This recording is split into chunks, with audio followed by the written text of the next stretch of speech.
I'm Duncan McLeod, and this is the TechCentral Show. Now, TCS is brought to you by MTN Business. Visit mtnbusiness.co.za to learn more about their products and solutions. And we thank them for partnering with the show to bring you these great interviews. Now, unusually for TechCentral, we're going to be talking about rugby next. It's not a story I've been following terribly closely, but there's been quite a bit of potential corporate action involving SA Rugby. First, there was a $75 million bid from an American company called Ackerley Sports Group, which would have seen it buying a 20% stake of South African Rugby Union's commercial rights firm. But that was rejected by some Saru unions or franchises who blocked the deal. And emerging amid all of this is a second bid, this time homegrown, and involving one or two familiar faces in the tech world. And one of them is in the studio with me today. In fact, before I go on, let me introduce my guests. The first is no stranger to TechCentral. Stafford Masie is a serial tech entrepreneur and chairman of Altvest Capital. It's good to see you, Stafford. It's been a very long time. I hope you're well. It's been years. I think the last time I physically saw you was pre-COVID. Prior to COVID, I think you're right. It's good to be back. Whenever I bump into folks these days, they go, "Where have you been? What have you been up to?" I think when you're sitting on board positions and you're doing what I'm doing right now, you kind of stay away from the public eye much. So it's good to be back. Great. Now, Stafford, you joined in the studio with by Warren Wheatley, who is Chief Executive of Altvest Capital. Warren, thanks for your time and welcome to the studio. Thanks. Happy to be here. Excellent. Well, Warren, let me start with you. Altvest, you're part of a consortium that's making a bid for these rights and doing some interesting things, I believe.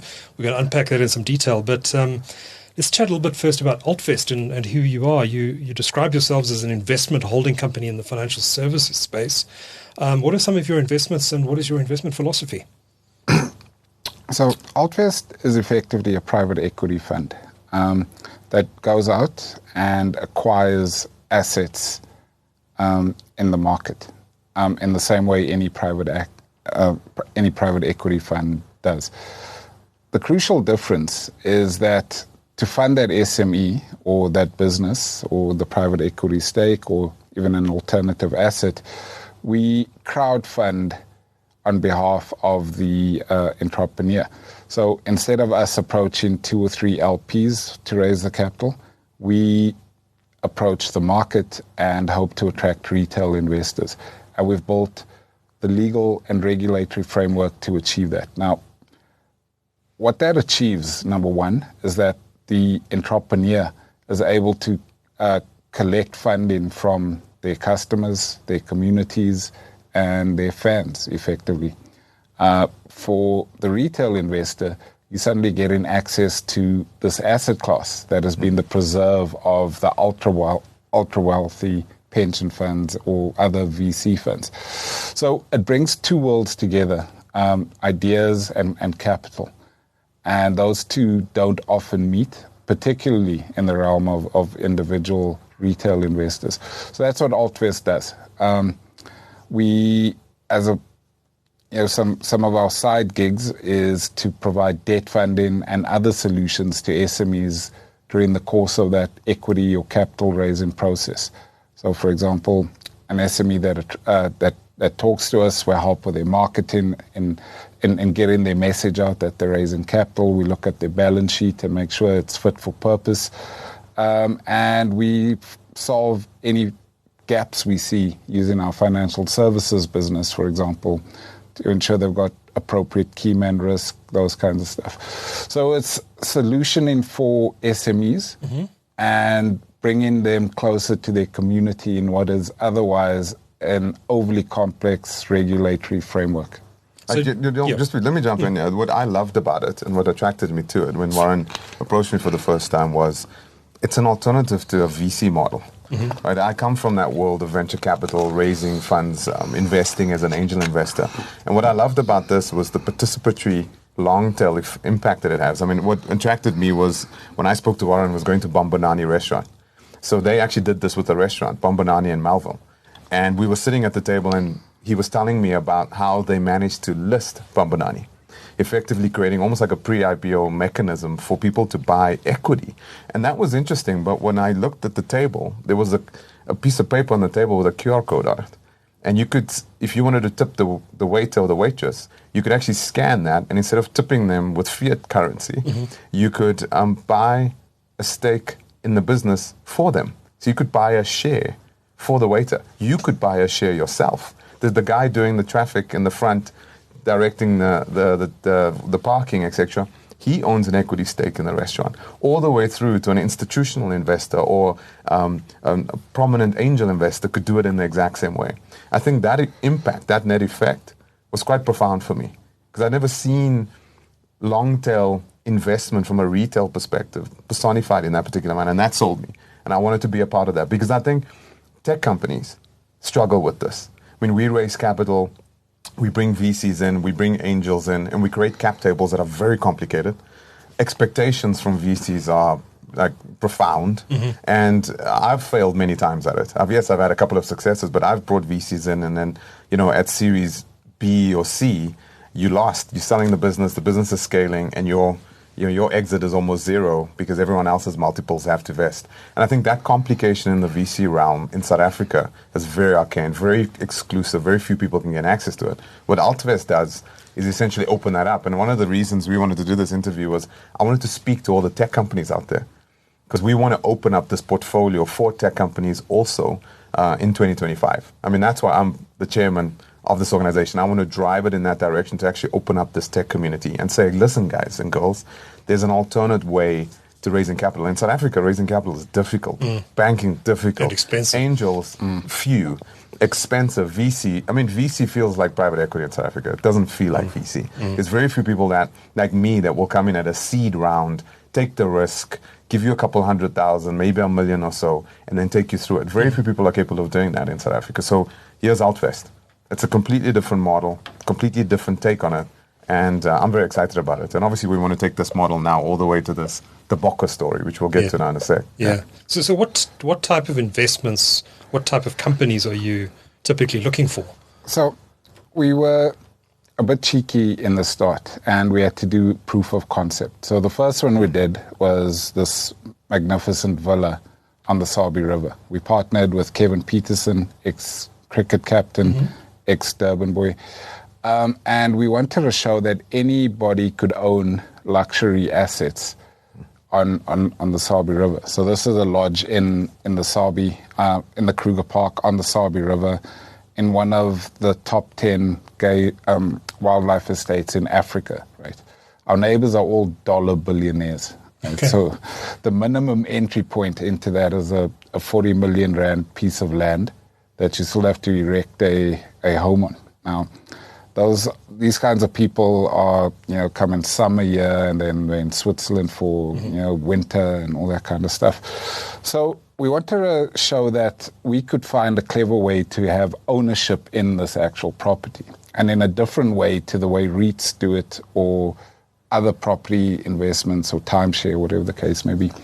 And so we did a deal. We bought 50% of the property, and we raised capital by selling that to the frequent guests at the lodge.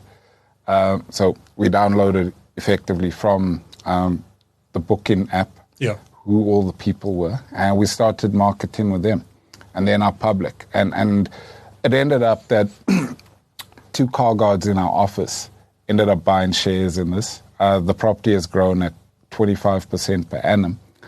And these guys got the benefit of that. So that was a proof of concept. It's not typical of what we're going to do going forward. But it demonstrated that what it says on the tin is what's in the tin. It works, right? There were some clever things. People are often asked, why do you list? Why subject yourself to all of that? And one of the reasons, and one of the most important things to me, is that if you give somebody an asset like this, you need to provide an appropriate and fair exit, right? So one of the reasons private equity is exclusive and exclusive to rich people is because they've got the ability to wait until they get their capital. If you overspend in December, which a lot of people are going to do, you may be vulnerable in January and sell your investment at 10 cents in the rand. And there will be people who will take advantage of those to their benefit. So we had to create a mechanism that provided a quick exit, and there's no better mechanism than a regulated marketplace like the CTSE.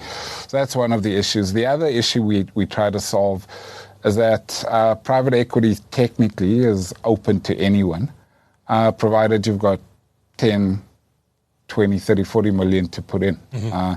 None of the GPs want to have 2,000 discussions in structuring.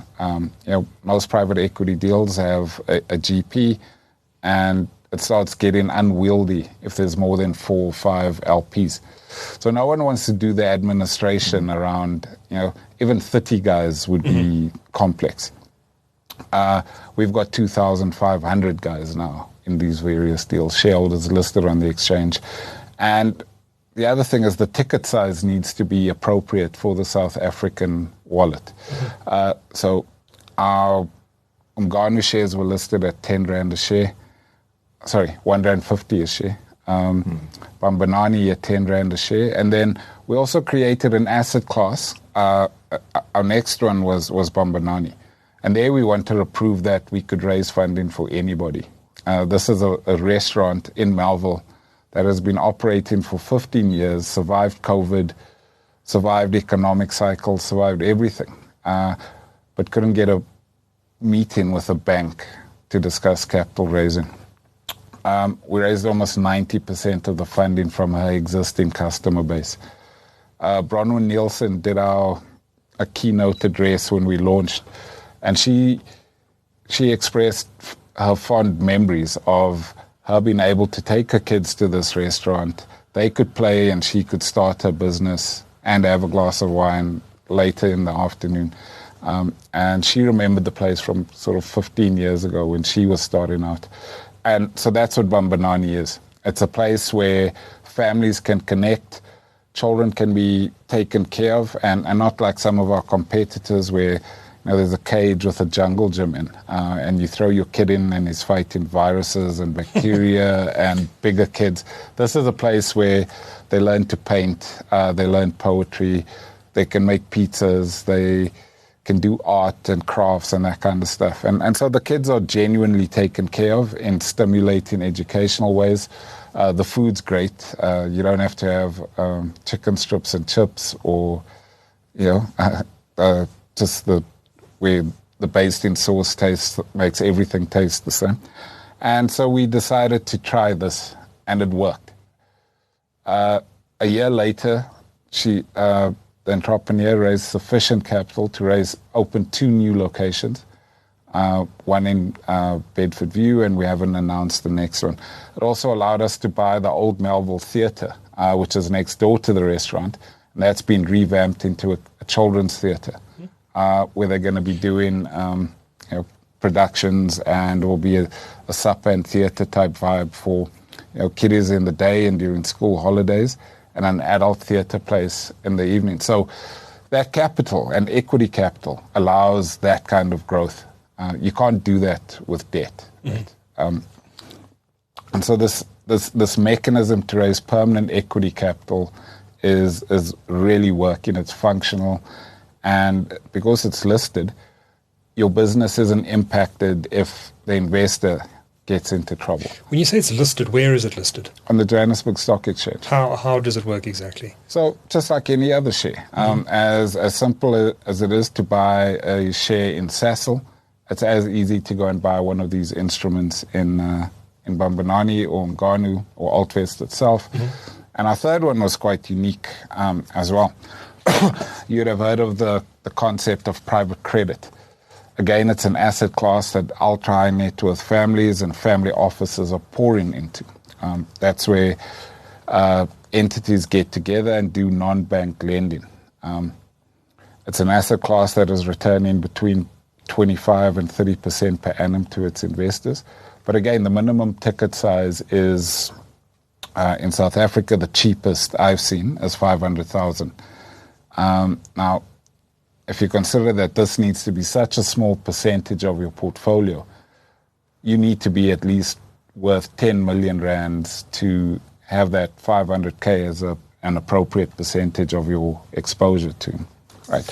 So we created our own private credit fund. It provides debt products to SMEs, and the result has been overwhelming. This is our best product to date. We've supported almost 30 SMEs. We track jobs. We've created or saved almost 1,000 jobs in less than a year of operation.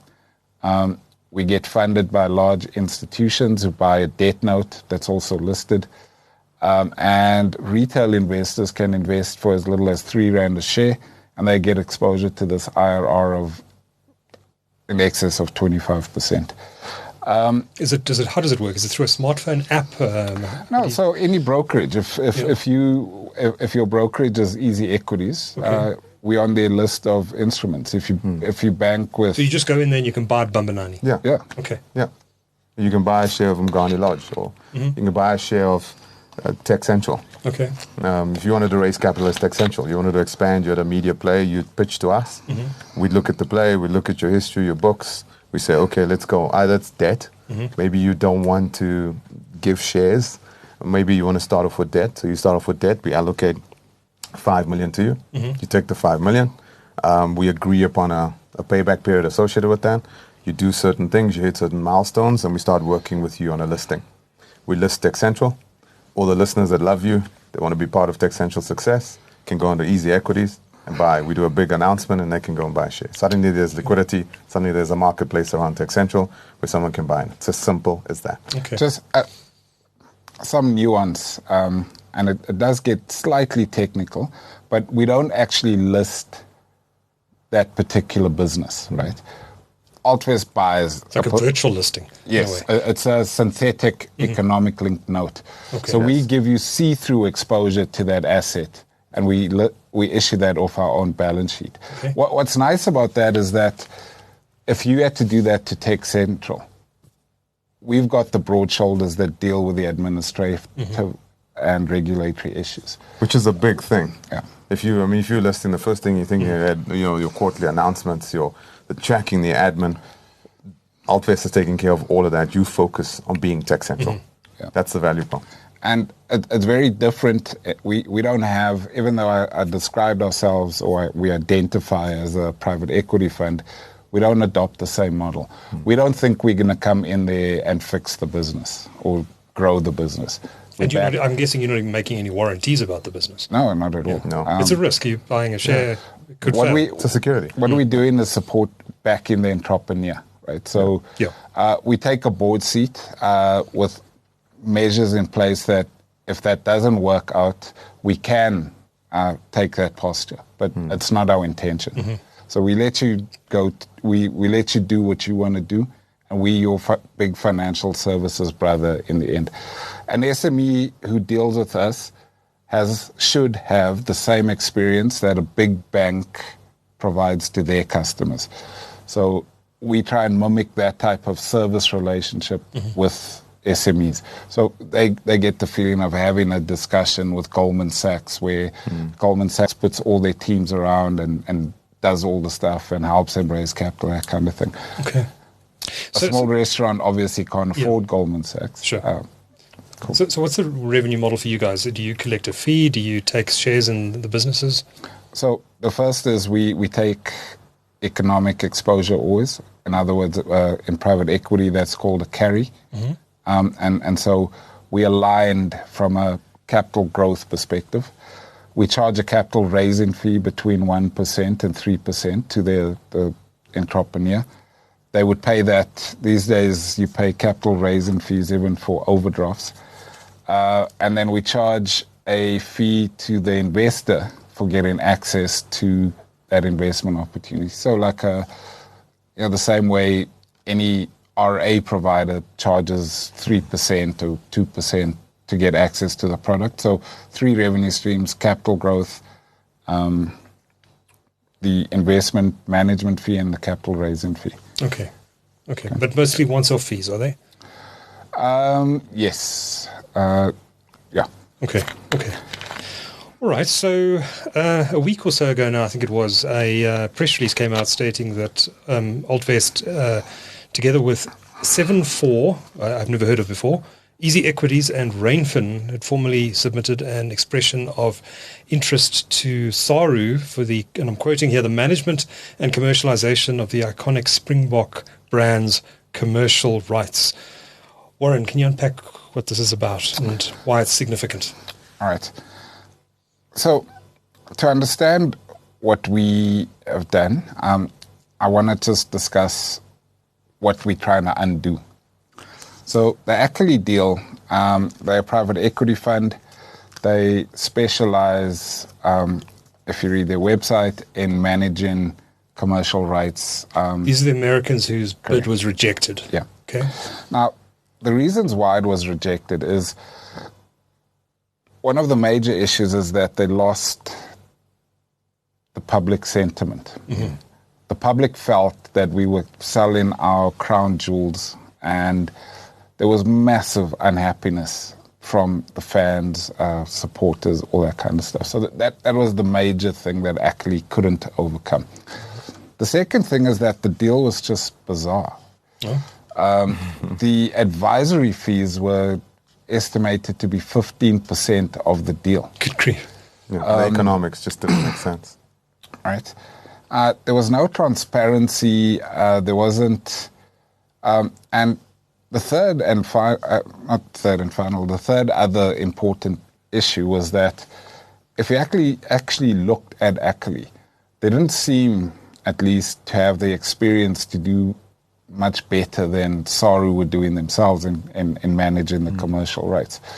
So you had these unions who were about to sell the primary funding mechanism that keeps the unions afloat very cheaply, number one, so the deal was inappropriately priced. Number two, there seemed to be rent seekers who were going to be making obscene amounts of money for structuring the deal. And thirdly, the South African public just was fed up with this. They could see all these things and it just made no sense to anyone. And so Gayton McKenzie, the new sports and so the way Saru works is that they a conglomerate of stakeholders, and those are the rugby unions, so the different teams. They each carry different voting rights, and they each earn revenue from this model. Okay. So, for example, when a game is sold to SuperSport to broadcast, that revenue is then split between the various unions after Saru's management fees and administration, etc. So this is beneficial to them, and it's a material source of their revenue, and they weren't consulted, they weren't engaged with, and they unions felt... weren't. Yeah. Mm-hmm. Up until they wrote, I think, a 14-page letter complaining about this, where they were quite explicit that we will be voting this down. And some of the big unions were back in this, like Natal, the Sharks, and... they were against it. Bolt, yeah. Yep. Western Province, also they were against it, but being under administration, they're not allowed to vote. Some of the smaller unions as well voted against it. In any event, it failed horribly short of the 75% majority it needed. Mm-hmm. I've been watching this since as early as like a year and a half ago.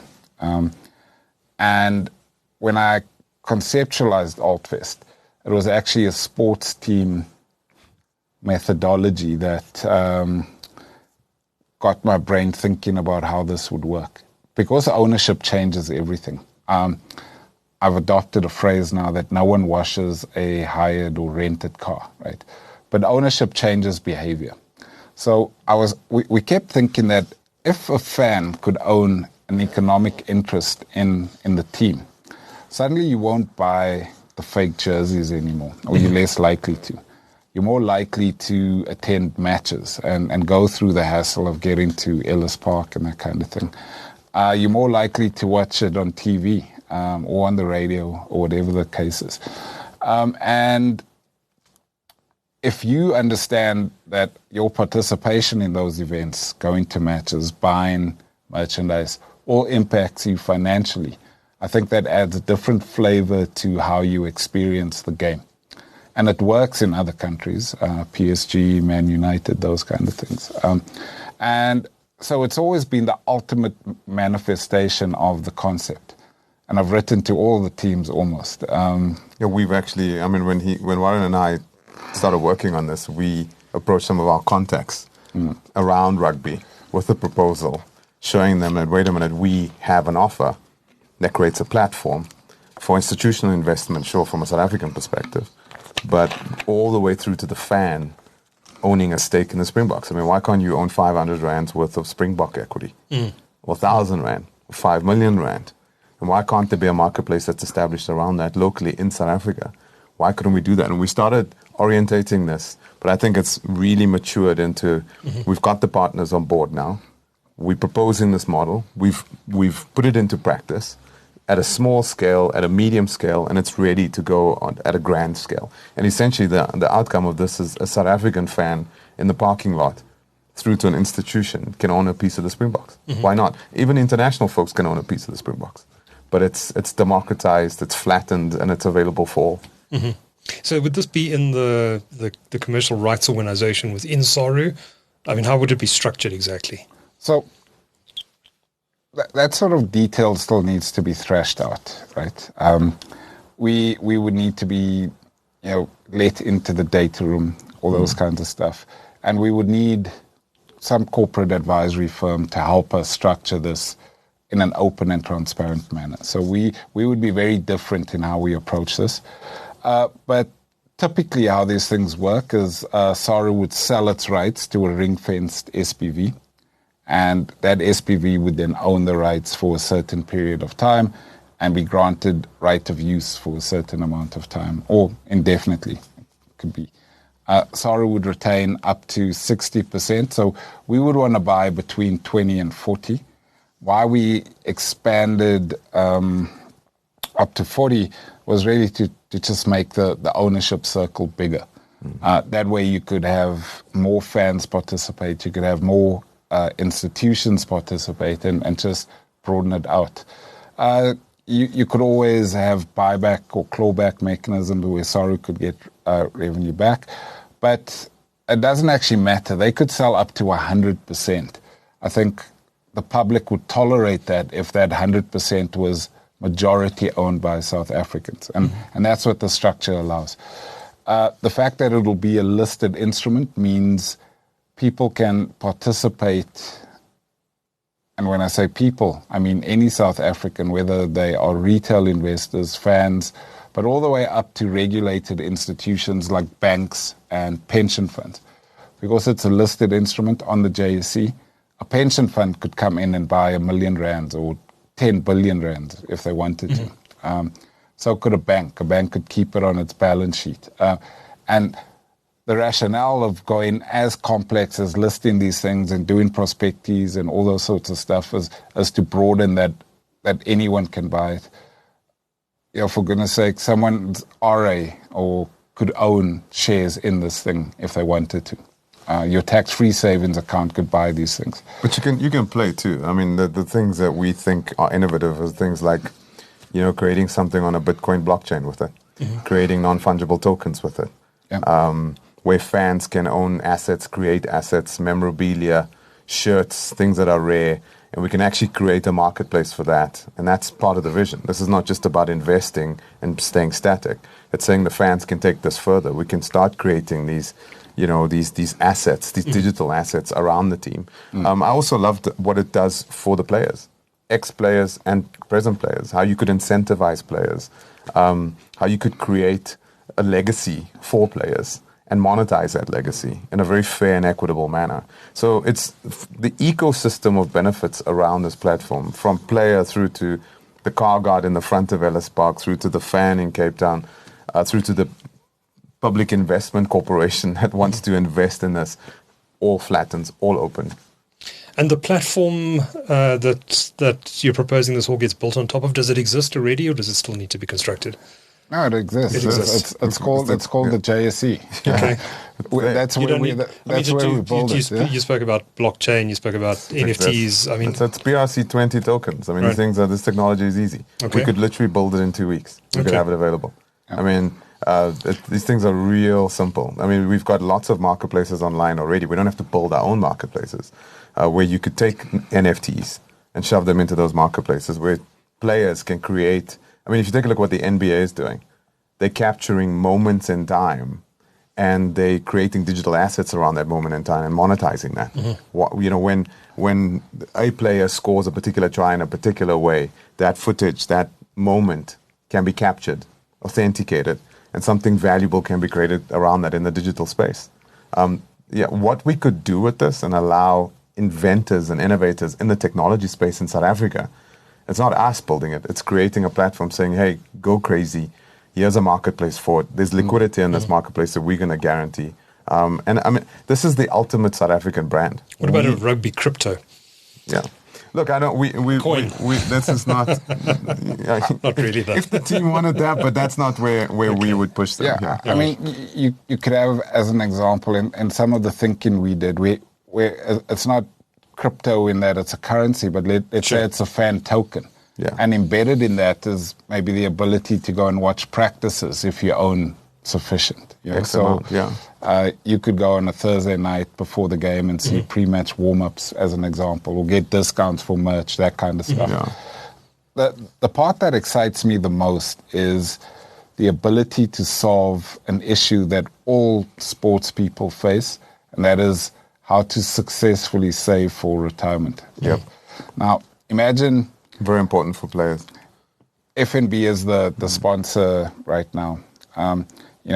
Instead of someone getting a 10,000 Rand check that they would spend probably that night later on for man of the match or whatever the case is, they awarded 10,000 Rands worth of shares that go into their brokerage account, and that's there until they play. I mean, the players are actually the custodians of the brand. Every time they score a try, it adds brand value. Why shouldn't they benefit always? I think about a young 16-year-old running on for the junior Bucks for his first time and his first cap, the first time he puts a jersey on. Instead of a round of applause, how about a round of shares? Yeah. And he starts his financial journey from that day. And with that, you can't just give someone a share or give them an option to buy a share. You compel them to do financial literacy training and financial workshopping and that kind of thing. So I picture the guys understanding how the brand and wearing the jersey impacts them financially, and how it looks after them for 80 years and not 10 years. I mean, think about the investor in Eldorado Park, one of the places where we grew up, right? Somebody there can own a share in the box. And imagine this platform had existed over the last 5-8 years. Imagine what that equity would be worth today, considering the success that the team has presented to us. I mean, the World Cups that we've won, the various, cups that we've participated in, and leagues and things. And, we could have had, if we had this in place, yes, the Bok brand, but imagine that granny in Eldorado Park sitting there with 500 Rands worth of Springboks shares, now suddenly worth 5,000 Rand because of the success of the brand and the interest around it. I mean, that's the opportunity, and that's the impact that we want to see. Warren, you mentioned other sports teams that have done this as well. I think you said Manchester United. What have they done, and what have their learnings been? Well, Manchester as a entity, Manchester United is listed. It's a listed entity, right? So people can buy shares in it. It's a normal listed company. Listed entity. Okay. Ours is slightly different. Our concept is not to list that entity. It's to give people exposure to the entity. So the way we would work this, and it's an opportunity to show the role each of the partners would play. So Altvest creates the structure that allows for fan participation.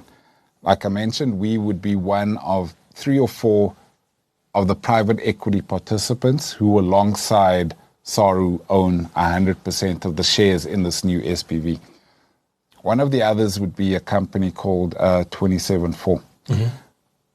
They participated, or they part of this consortium because they have done democratization of capital markets for black asset managers in the country. And so they've opened up and democratized institutional investing. So similar to what I've done for retail investing, they run programs to introduce black asset managers to capital markets, and they've done that exceptionally well. And so they incubate. If you were a young black asset manager with a 1-year track record, trust me, not a single pension fund in the country would give you money to manage. What they've done is they've created incubation programs where they go out and help these guys raise capital from pension funds. And oftentimes they create a fund of funds of these small black asset managers, so the risk is split and that kind of thing. So they've been doing that since 1994, and have grown hundreds of billions in assets under management. Moreover, they have created and incubated and built professional black asset management firms. I believe the first black coronation will come out of their program. Then we've got Easy Equities, and they are experts at distribution. They've got in excess of 2 million customers. They changed the shape, incidentally, of what the Boxer listing looked like, right? The Boxer listing was just going to be provided. We banged hard on Boxer's door, and they did too, to try and get the Boxer listing and IPO more retail friendly. Okay. And they ended up getting a very big allocation from Boxer because Boxer decided that we would actually invite our customers to participate in that. And it seemed ridiculous to me that they wouldn't, but they eventually did. So Easy Equities will help us distribute this en masse to the South African public. And explain how it works to ordinary investors. Yeah. I mean, they've got many young people, many young South Africans investing with financial literacy, and they're teaching you. It's been an incredibly successful platform, actually. Very Easy successful. Equities, To enhance my answer on Manchester United, yes. there are over 10,000 South Africans invested in Manchester United through the Easy Equities platform. Oh. That's incredible. Now, if you think what that number might look like for SA Springboks. I mean, that's millions. Yeah, millions and millions. I mean, they estimated that Springboks have 180 million individual fans across the world. Wow. Imagine if each one of them just bought 10 rands worth of shares. And that's why we don't need to be held ransom to some cheeky offer from an American company. We could raise this cash multiple times over. It's not really about the cash. I think the capital is the least, the idea is to find the best strategic partners and to make South African feel like they own this. So you mentioned your partners in the consortium, 27.4 Easy Equities, and the third one is Rainfin. What do they do? Rainfin are crypto guys, blockchain experts. So they currently tokenize in private equity stakes. They tokenize in other assets that people can't get access to and making those assets available on the blockchain.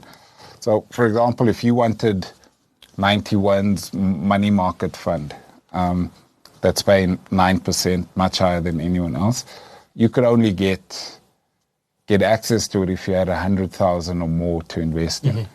So they're making this available to anyone to buy on the blockchain.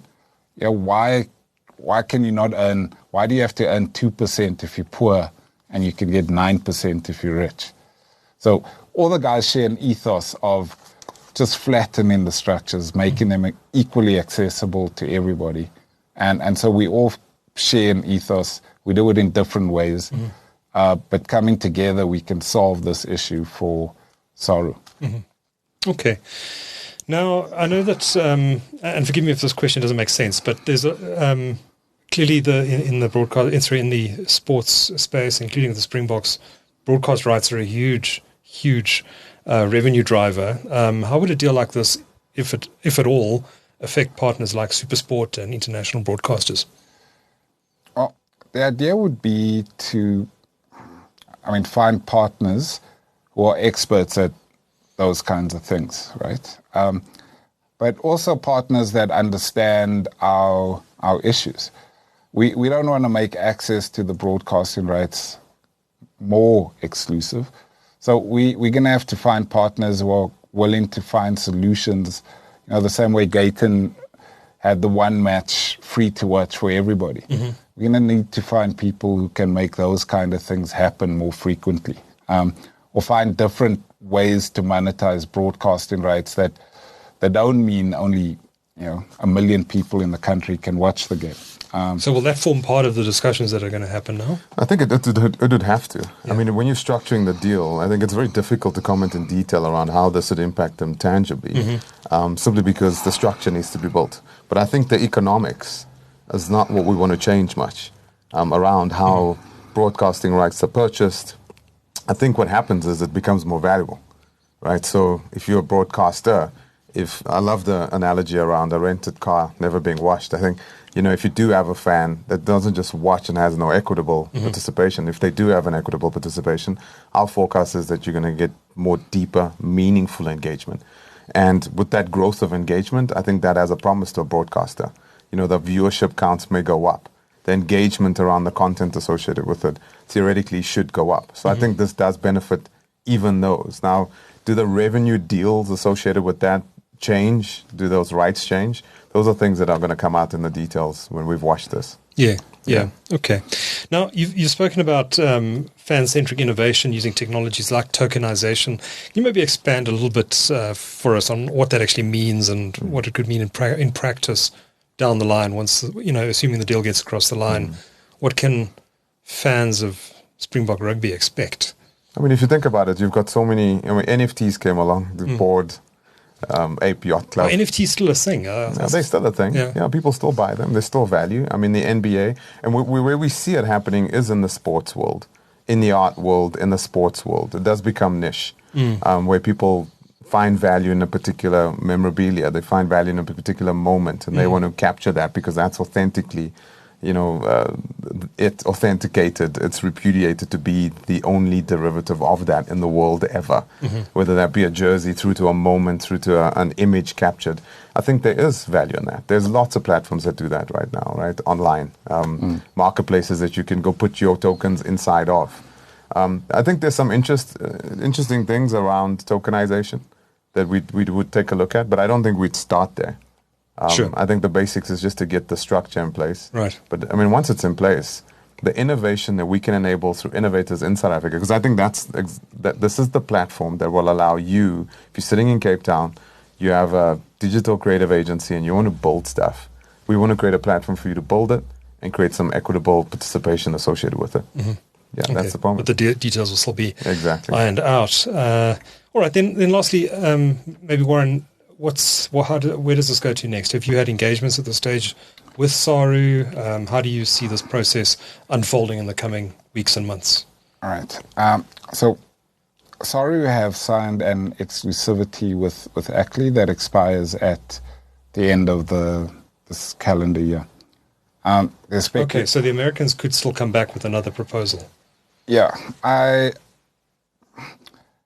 don't think that that's a real risk. I think that well has been poisoned, and I don't think there's anything they could do that could change that.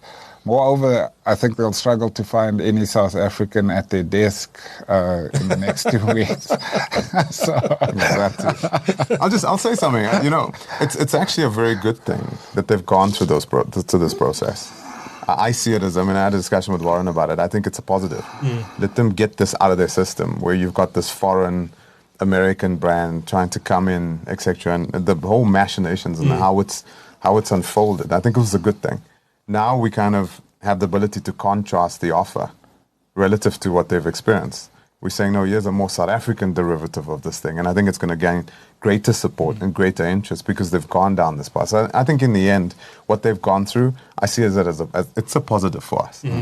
I think it really, really is. Let them, now that they've watched that and they've realized that that's not what the public wants, that's not what we want as South Africans, it gives us an opportunity at the table now to offer something that's tangible. What is the real pressure here behind the scenes, though? Saru needs to raise money, Yeah. That's the long and short of it. Yeah, it's commercial. Okay. Yeah, I mean, they're an entity. They've made it very clear that they've got budget concerns. And so, yeah, we're there saying, hey, let's fix this with you. Okay. So, sorry, just to continue with the process. So the process would be we all at least have downtime for at least the next 2 weeks as far as this process is You guys concerned. too? Yeah. Okay. And my team would have walked out if I said, guys, we're starting the due diligence on Christmas Eve, right? Right. Anyway, where I hope this goes is that Saru decide to do a sort of transparent public process to find the best partners. I think we would naturally be invited to that. Ours is not a winner-take-all type approach. We would want to partner with other stakeholders who are interested in this asset and enhance their proposal, because I don't think, with respect, that anyone else can bring this component of it, right? So we would want to work with the likes of the Rupert and Groot Skalk if they put an offer in. We wouldn't want to compete against them. We would want to work with them. And Rupert being Johan Rupert. Yeah. Have they expressed some sort of interest at this yes. stage? So they've expressed that they have some interest. I don't think they've submitted a proposal. And so we went quite public about it because we want everyone to get what we do. It wasn't a cheeky marketing stunt or anything like that, but we wanted people to understand what is at stake here and how the country could do this. This would be like a world first.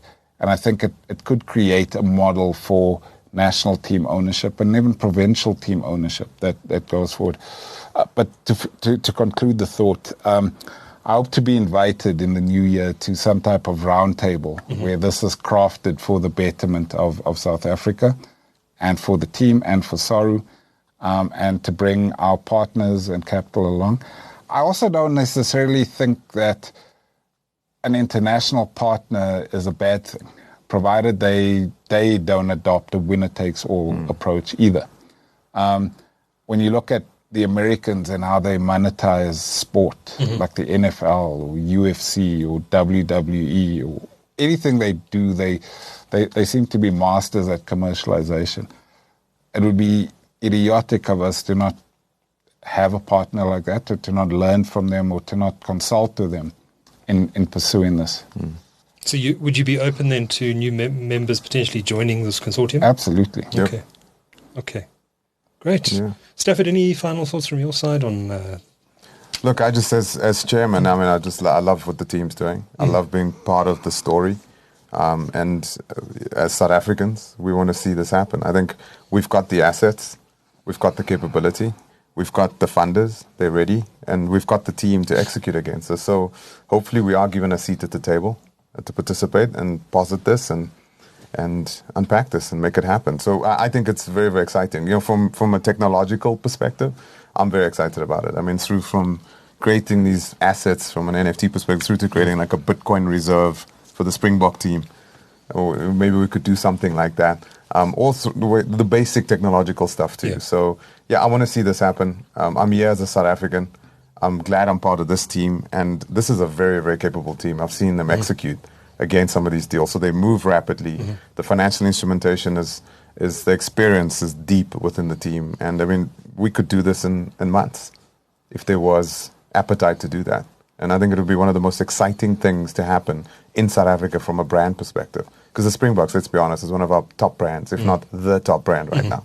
So we respect it. We want to see it grow. We want to see South Africa become a part of it. And I think that's the conviction behind it. Yeah. Well, I really look forward to seeing how this unfolds in the new year, and I do hope you two manage to get a bit of a break over the festive season. Stafford Masie is chairman of Altvest Capital, and Warren Wheatley is the company's CEO. Thanks for sharing the story with TechCentral. Much appreciated. Thanks. Great. Thanks, Duncan. Thank you.